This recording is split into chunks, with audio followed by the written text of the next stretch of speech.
Hi guys! Ayan, mag-unboxing tayo guys. May dumating na parcel.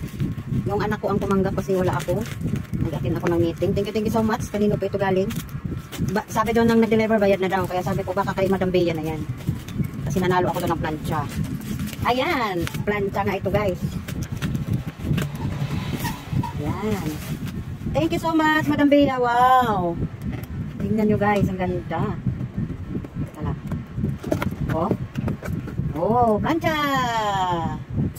Plancha. May plancha na ako pang pantalon. Dalawa na yung plancha ko guys. Isang steamer. Tsaka ito.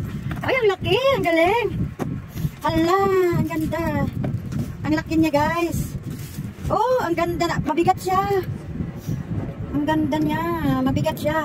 Ang tatak niya standard. Standard. Yan, may magagamit na ako sa plancha, sa pantalon. Tsaka sa palda. Kasi meron kasi akong plancha na regalo din sa akin ni Mami Christina Hardman. Ayan.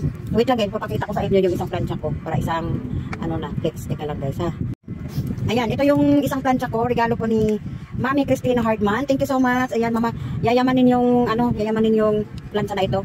Kahit nakahanger siya, pwede mo siyang nakahanger lang yung damit. Kadalasan yung nito yung uniform. Mga uniform ng anak ko, kaya mga madalian, nagmamadali silang magplancha. Ayan, hanger lang ganyan. Tapos ang tawag daw dito, steamer daw sabi. Steamer daw. Meron siyang tubig. O, diba? May tubig, hindi.